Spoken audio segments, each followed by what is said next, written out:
Hey guys, today I'm joined by Rob Avis, who's been a longtime friend of mine. And in this video today, this is gonna be sort of a shortened version of a really long interview Rob and I did, where it's a part of a video series where we're basically exploring what the context is for somebody who wants to live off the land. And we're using me as a guinea pig.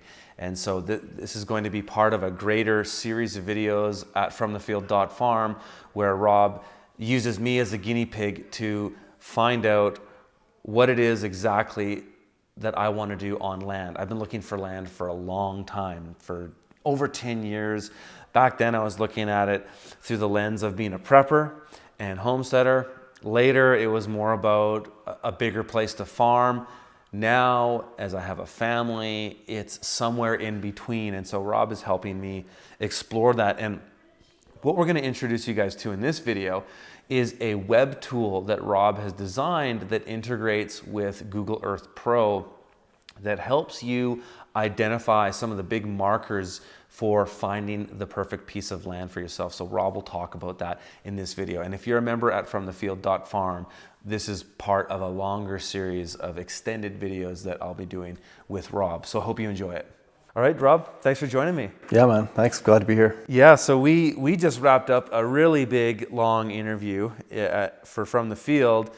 And what I want to do here is kind of summarize what we're doing, talk about this, because there's definitely some value we can share with people in this. But first, why don't you just tell people at home, who you are, what you're all about, what you do? Yeah, so I'm a mechanical engineer. Originally started in the oil and gas industry, and for the last over the last I think 12 years now, I've been doing permaculture design, engineering, and kind of bringing that together into the design of sustainable or resilient homes, acreages, and farms. So we help people find alternative insurance policies. So people that are concerned about risks for energy, water, fire, flood, food, and we create land-based insurance policies for folks. That's not all of our clients, but our designs basically leverage low energy buildings. We do ecological septic design. We do rainwater harvesting. We do renewable energy. And what's different about what we do is we figure out how all those systems speak to each other. A lot of times when these properties are designed, there's these standalone systems that just kind of sit out on their own. But septic is a great example. It's like septic is not a liability, it's an opportunity. Because everything in septic effluent is nitrogen, phosphorus, and potassium. And by 2033, we're going to reach peak phosphorus globally. So that's a huge liability. But the solution usually exists right within how we design sustainable human habitat. You and I are doing this longer video series where we're exploring, using me as a guinea pig, I guess, to find what is that optimal piece of land. I've been through this journey in many different ways. And I guess why don't we just kind of talk about this process that we're going to go through. Sure. And maybe in that'll provide some value to people. Sure. So through the last, I've been an engineer for 20 years now. And so I've been doing design at that level for 20 years. And all the design that I've created, I've kind of developed a process as a result of doing all that design. And now I've applied it to what I do currently. And so there's kind of two things there, but basically we have a 5-step process. So clarify your values and vision. And we find that most clients don't take the time to understand where they've been, what resources they have available to them, and what they want the future to look like. Because how can you make decisions about, Seneca has a great quote. It's like, if no wind is a good wind if you don't know to which port you're sailing, right? So we help to define that port. And then we diagnose the resources that you've got available to you in order to make that sailing journey. And then we help people to do a design which leverages their resources, turns it into one form of resource, we'll call it financial resource, into the property of their dreams. And then we help them to make decisions about which components to place where and when and at what scale, essentially. And then we help set them up so that they're monitoring and managing their property for success into the future. So a lot of times design gets installed and the consultant disappears. So we actually set people up with a monitoring and management protocol that helps them to succeed going forward. Now, what I want to say about that is that, and you and I both know this to be true, that information is trending towards zero. with things like YouTube. And so we actually took this whole design process and we've open sourced it. And you can get it for free. And people are probably wondering, it's like, well, how do you make a living then? Like if you're giving all this stuff away for free. And so what we've decided is that there's a whole bunch of people that will benefit from this process. But there's a few people like yourself that want to be guided through the process. And so we have a paid version that you can pay for, but we're giving away, if you want to grind it out on yourself and you want to watch hundreds of YouTube videos and read hundreds of books and hundreds of blogs, you can probably figure it out on your own. But if you want to get from A to B as quickly as possible, we have a guided and guaranteed program, which is available on our website. But if that's not your fit, go check out contourmapgenerator.com, and that will allow you to take a contour map of any property in the world. It's not highly accurate. It's like plus or minus 3 meters, but it's free. This would have cost $1,500 to $5,000 less than 5 years ago. Like Absolutely. The technology's opened up. Unbelievable. And then that allows you to get a contour map, bring it into Google Earth Pro, which is also free. And then we've got our whole design process ported into Google Earth Pro as well. So you bring that in, and then literally you just go through every category and answer our questions with a contour map. And contour mapping is really important. I'll just say really quickly that pretty much everything on your property either needs water or doesn't want water. So you can cite everything on your land based on that one criteria alone. Wow. Which is crazy because the thing is that almost every property has placed buildings in valleys, on floodplains, or has water damage because they have not leveraged that. And so the contour map generator alone can literally save you hundreds of thousands of dollars just by getting your house placement right and answering the questions that we ask you through our design process. Right. And so once you do that, if you go through this, you will actually have a property that's designed better than everything else that's out there. Like literally you can't do worse than what's currently out there. I've seen so many of these properties, and so this process will allow you to just one step in front of the other, just answering questions meticulously. And if you do that, if you spend enough time, Gandhi said 80% of the solution to any problem is a correct diagnosis. And so what we do through all this questioning, through the contour map, by understanding your climate, your geography, your context, specifically your values and vision, we help you to create that diagnosis. And what's really neat about design is that if you spend enough time in the diagnosis, the design just kind of magically appears. I mean, I'm sure all the consulting you've done, you can literally, you've never told me this, but I suspect it's true, and you can confirm this right now, that you could literally walk onto a piece of land now, knowing that somebody wants to market farm, and it's like, oh, well, that goes there, that goes there, that goes there, that goes there. That goes Totally. there. And it's not that you know where it goes, it's that you've diagnosed enough farms, and you ask the right questions at the right time, and you listen carefully to their answers, and it's like, well, this connects to this, and that connects to that, and this geomorphology over there lends to this.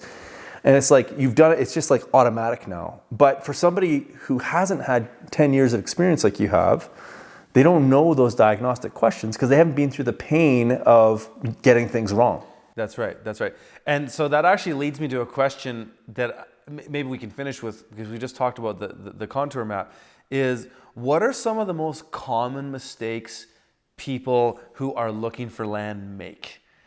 Like people come to you and they go, Rob, I need your help. I totally screwed this thing up. Like you've done a lot of consulting just like I have. Like what are some of the big mistakes people make? Oh man. Land use bylaw is probably one of the most painful ones. And so like understanding, like based on the conversation you and I just had, which is going to be on Farm to Field, I think, right? Farm to Field, you know, one of your values is anti-fragility. I think baked into that is, because I know who you are, is freedom. Yeah. And so like, if you don't look at the land use bylaw and how that regulation works, I have a client they've got a really nice house just outside of Calgary, and I would say they would be on the kind of, I don't know if this is an oxymoron, liberal, what's Salatin? He's a Libertarian. Yeah. Liberal libertarian, if that's such a thing. Okay. And so like they like Canada for what it is, but they have made money and they want to spend it and do what they want to do with the property they own. Yeah.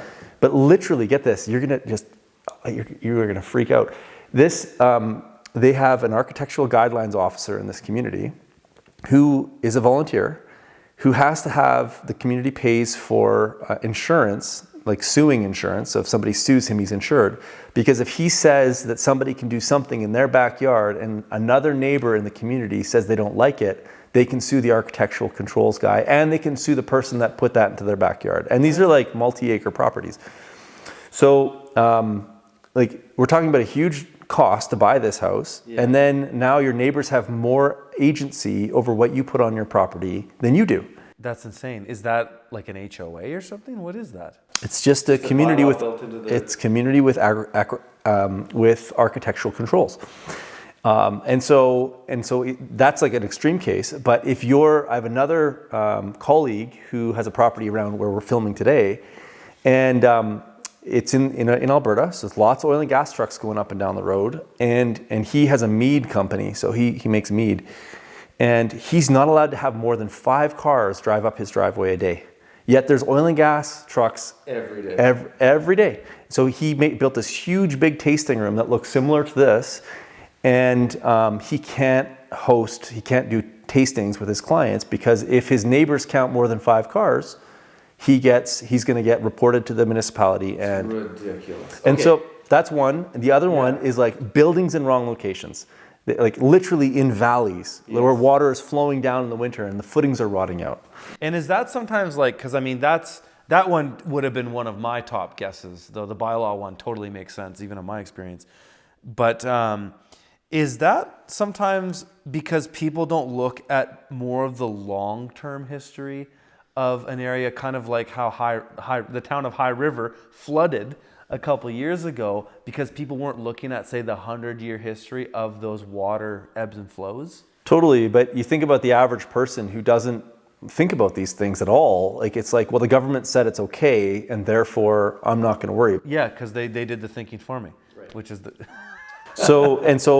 And like you can we've built a society of specialization, and specialization of our society depends on us having trust that engineers and architects and politicians have done their job. Right. And so a lot of times when we come into a property, people sometimes can think we're crazy because we're like, well, there's a lot of risk here. We do a risk assessment, we do lots of risk assessment. That's engineers are trained in risk. And so we look at risk through all of these different lenses that other people may not have thought about. And for example, like I had one client and they lived at the end of a road in a highly forested valley, and it's like there's only one way out here. And you're in a fire region because all the trees around you are tinder. Well, basically, and like when you look around and all the seeds coming off trees need fire to germinate, like 1 + 1 definitely equals 2. Yeah. And so like you live in a fire ecology, there's only one way out and it's super narrow. And nobody's managed any of the trees in here. That's a huge risk. Wow. So like simple things like that. So that's 2. Can we do a third? Yeah, totally. Is there a third? So I can make this top 3 things? Absolutely. So like roads almost always get put in the wrong location. So remember how I said every element either wants water or doesn't want water? Yeah. Well, we can make another statement that like if you just know these 2 rules that I'm giving to you, you can pretty much design a property better than anybody else out there. Every element either is hydrating or dehydrating. So roads, you'll find this interesting. Most of the initial roads in Australia were all placed there based on where sheep walked. Why would they do that? Sheep hate wet feet.